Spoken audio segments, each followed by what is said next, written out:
In the headlines, death toll in Plateau Christmas attack hits 148. Niger government debunks report on ban of alcohol. Nigerian stock exchange record post-Christmas losses. Police prevent election protest in DR Congo capital. Rainbow Stars end 2023 as MPFL leaders.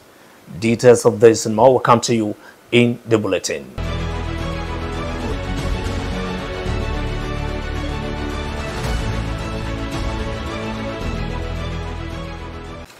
Hello, good evening and welcome to Rapid News. My name is Godwin Amundi. Now the news in detail. President Bola Tinubu says his administration will not stop working tirelessly to revamp the nation's economy and create viable opportunities for young people to meaningfully participate in an inclusive, labor-intensive economy where businesses can thrive. President Tinubu stated this at the State House in Marina, Lagos State, during a town hall meeting with traditional rulers, chairpersons of local governments and local council development areas, and other political office holders in the state. According to the president, Nigeria, under its renewed hope administration, is undergoing a process of financial re-engineering. He appealed to citizens to be patient and supportive of the ongoing reforms which are bound to transform the economy for the better. Governor Lucky Aiyedatiwa of Ondo State has announced a 3-day period of mourning in the state to honor late Oluwarotimi Akeredolu, the deceased governor who died in the early hours of Wednesday. According to Aiyedatiwa, the period of mourning with fasting and prayer takes effect from Thursday, December 28th to Saturday, December 30th, 2023. He also says that all national flags were to be flown at half-mast in reflection of the mood of the state for 7 days, and also announced the suspension of state government ceremonies during the period of mourning. The death toll in the latest coordinated attacks on the plateau has risen to 148. The chairman of Boko's local government area, Mandi Kasa, said. The toll marked a sharp rise from the initial 96 figure reported by the police on Tuesday. Chairman of Boko's local government area, Kasa, said 38 communities were attacked on Sunday, the worst outbreak of violence in Plateau since May, when more than 100 people were killed in farmer-head attacks. The attacks, which started in the Bokos area, spilled into neighboring Bakin Ladi, where 30 people were found dead, according to local government chairman Danjuma Dakil. Meanwhile, Amnesty International has criticized the government in the wake of the attacks, saying the Nigerian authorities have been failing to end frequent deadly attacks in rural communities of Plateau State. Vice President Kashim Shettima has assured that President Bola Tinubu's administration will not rest on its oars until victims of the gruesome attacks in Bokos and Bakin Ladi local government areas of Plateau State get justice. The president gave the assurance when he paid a condolence visit to the affected communities in the state. The attacks, which began on Saturday, lasted about 48 hours. Gunmen killed the 148 villagers and razed many houses, with over 10,000 people reportedly displaced. Shettima, who was accompanied by the National Security Advisor Nuhu Ribadu, says President Tinubu was heartbroken about the killings, vowing that the perpetrators would not go scot-free. The Zamfara state government has again closed 11 cattle markets in some parts of the state until further notice. This was disclosed in a statement by the state's Commissioner for Information, Muni Haidara, saying the decision followed security reports that the bandits were using the markets to sell off their roasted cows. He says the state government has directed the security agencies to ensure compliance and arrest any person who violated the order. He called on the people of the state to abide by the order and cooperate with the state government and its efforts to rid the state of banditry activities. Northwest and central Nigeria have been long terrorized by bandit militias operating from bases deep in forest and raiding villages to loot and kidnap residents for ransom. The Niger State Governor Umar Bago has debunked a report making the rounds on the alleged ban of alcoholic drinks in the state. He said such a directive was neither issued by him nor his aides, urging the public to disregard the report emanating from social media and blogs. He noted that such was said to have come through the state's liquor and licensing board, prohibiting alcohol in 9 local government areas of the state, including Suleja. He says the liquor and licensing board is yet to be constituted by the governor. As such, no directive of this kind can come from a board yet to be formed. According to the statement, the governor has directed security agents to arrest the self-appointed secretary of the board by name Mohammed Ibrahim. He says the motives of the imposter, I beg your pardon, and the reasons behind the pronouncement must be understood. An S12 secretary to the state government of Edo State, Pastor Osagi Izeyamo, has signified his interest to join the 2024 governorship race in the state. Izeyamo declared his intention to run on the platform of the All Progressives Congress APC again. Izeyamo's current declaration makes it the third shot at the Edo governorship office. In 2020, he ran on the platform of the APC but lost to Governor Godwin Obaseki, who ran on the platform of the People's Democratic Party, PDP. The news is coming to you on Rapid Television. And stay to calm. Nigerian Stock Exchange records post-Christmas losses. Police prevent election protest in DR Congo capital. Remo Stars end 2023 as MPFL leaders. Stand by for this and more after this break.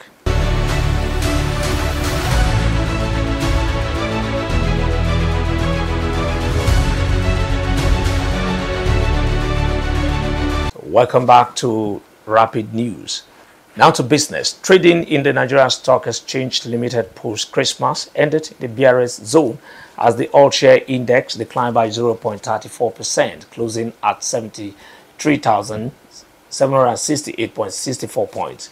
Equities lost 143 billion naira as the market capitalization dropped to 40.367 trillion naira. However, market breadth was positive with 41 gainers compared to 21 losers. There was a slight increase in trading volume to 432.91 million units compared to 423.30 million units on December 2022. In terms of value, there was a decline in traded value to 12.94 billion naira compared to last Friday's 16.59 billion naira.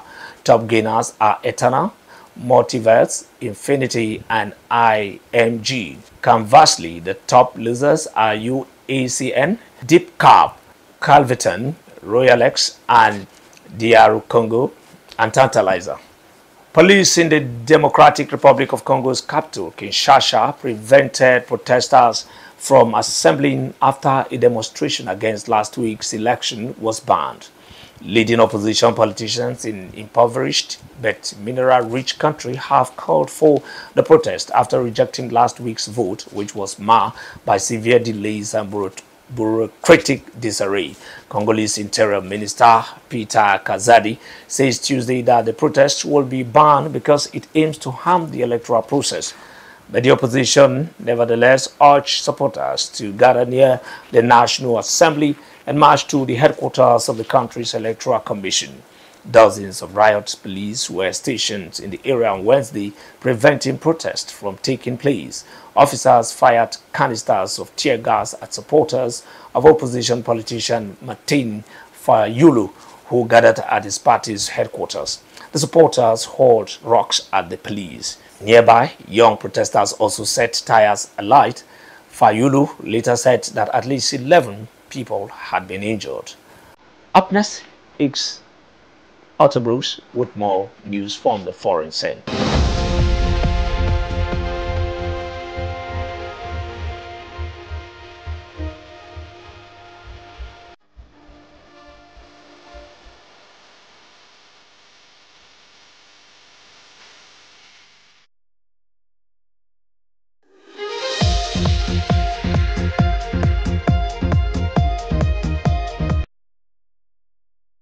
Very good evening and welcome to the international news. Here are your top stories. Ethiopia officially entered financial default this week, becoming Africa's third nation to do so within a span of 3 years. The failure to make $33 million payments on its sole international government bond underscores the country's severe financial challenges, exacerbated by the COVID-19 pandemic and a recently concluded 2-year civil war. November 2022, Ethiopia had previously announced its intention to formally default earlier this month. The payments, originally due on December 11, had a technical grace period extending until this week. Sources reported that as of the close of business on Friday, December 22nd, the last banking working day before the grace period ended, bondholders had not received the expected payment. Ethiopian government officials remain silent.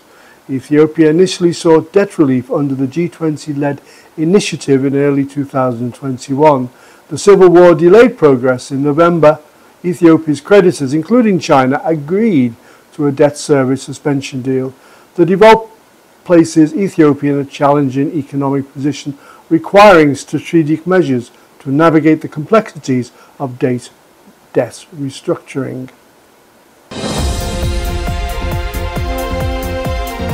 Zambia's Foreign Minister Stanley Kokubo has quit after he was allegedly caught on video receiving cash from a Chinese businessman.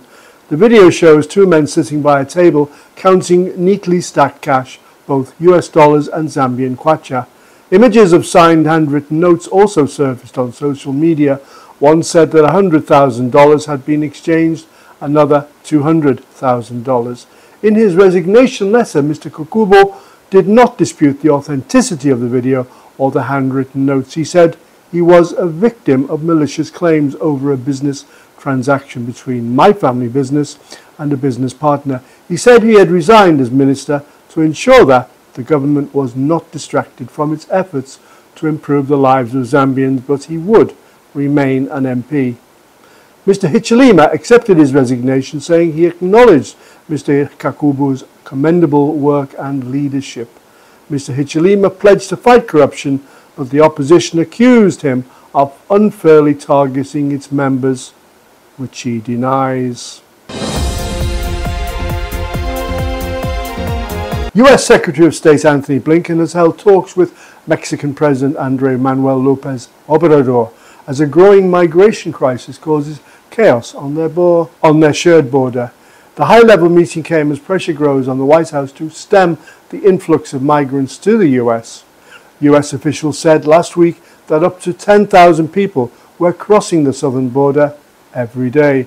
Mr. Obrador is willing to limit people crossing the Mexican-U.S. border, but speaking ahead of the summit in Mexico City, he called for more efforts to address the root causes of migration and warned it could become a key issue in the 2024 U.S. election. Former President Donald Trump has taken a hardline stance on the border and will reportedly unleash a massive crackdown on undocumented migrants if returned to office next year.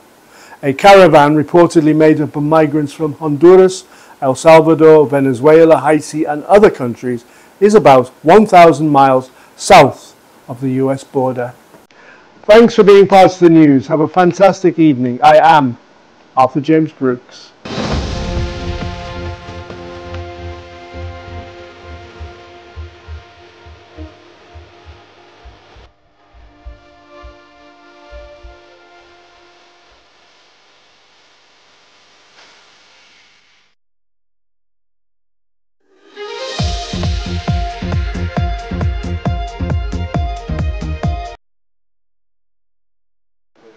And that was Arthur Bruce on international news. Now to sports. Remo Stars have ended the year 2023 on top of the Nigerian Premier Football League (NPFL) table, regardless of the outcome of their match, the 16th game against Heartland in Owerri on Thursday.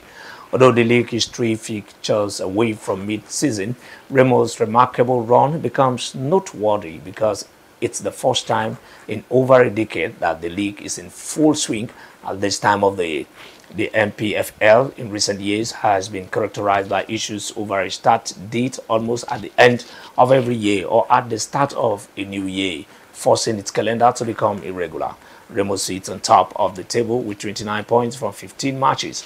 Meanwhile, as Remo go up against the struggling Heartland in Owerri, what remains to be seen is how many points gap they would hold on top of the table.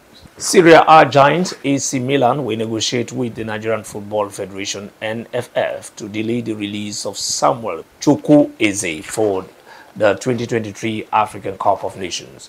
Nigeria will open camp for the competition in Abu Dhabi, United Arab Emirates, on January 1st.